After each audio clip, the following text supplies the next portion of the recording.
Hey everyone, welcome back to my channel. I hope आप सब अच्छे होंगे, स्वस्थ होंगे एंड बहुत अच्छे से आपको क्वेश्चन समझ आ रहे होंगे।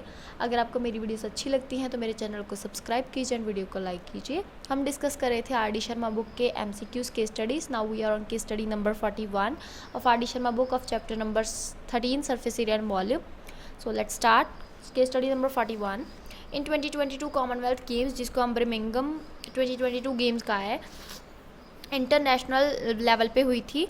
एंड इसमें हमने बताया हुआ है कि जो फर्स्ट पोजीशनर है उसकी ये लेंथ है, सेकंड की ये एंड थर्ड की ये। जो फर्स्ट वाला है उसकी लेंथ है 50, ब्रेड्थ है 40 एंड जो हाइट है वो है 40। जो सेकंड वाला है उसकी लेंथ इज़ 50, मीन्स जो उन्होंने दिया हुआ है ना, एक्चुअली जिसके ऊपर खड़े होते हैं हम, विक्ट्री स्टैंड बोलते हो जिसको आप, जिस पे खड़े होते हैं फर्स्ट सेकंड थर्ड पोजीशनर, उसकी लेंथ ब्रेड्थ हाइट दी हुई है एंड देन थर्ड की दी हुई है। तो पहले क्वेश्चन में उन्होंने कहा है the surface area of the front face, जो फ्रंट वाला फेस है, मीन्स इतना फेस, इसका फ्रंट जो फेस है उसका सरफेस एरिया फाइंड करना है आपने। तो लेट्स स्टार्ट। तो पहले हमने तीनों का लिख लेना है। जो फर्स्ट पोजीशनर है उसकी लेंथ ब्रेड्थ हाइट लिखी है, सेकंड की लिखी है, थर्ड की लिखी, तीनों की लिख ली। पहले हम एरिया ऑफ रेक्टेंगल बने, क्योंकि ये 3 रेक्टेंगल्स बन रहे हैं, एक ये फर्स्ट वाले का, ये सेकंड वाले का, ये थर्ड वाले का। तो area of rectangle 1, area of rectangle 2 and area of rectangle 3, तीनों रेक्टेंगल्स के एरिया को प्लस कर देंगे हम।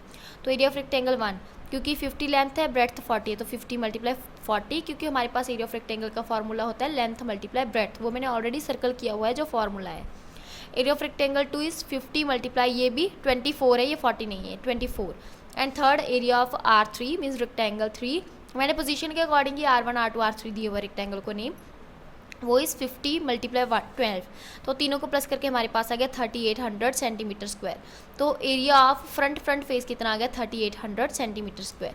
Now in second part, total surface area of the victory stand, total surface area find करना है विक्ट्री स्टैंड का।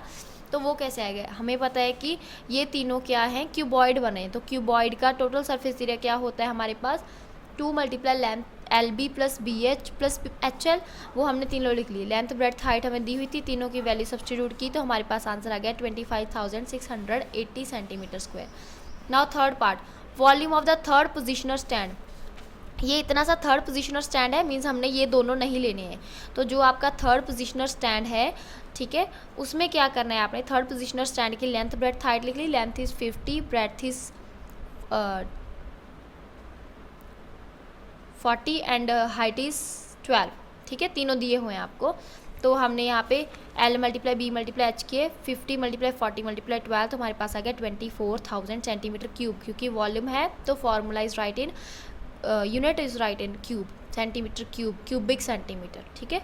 And next in second positioner stand find करना है हमने। तो सेकंड पोजीशनर में आपको लेंथ दी हुई है 50, breadth is 40 and height is 24। तो हमारे पास फॉर्मूला तो सेम रहेगा। Volume of second positioner stand क्या आ जाएगा, L multiply B multiply H, that is 50 multiply 40 multiply 24, वो आ गया हमारे पास 48,000 सेंटीमीटर क्यूब।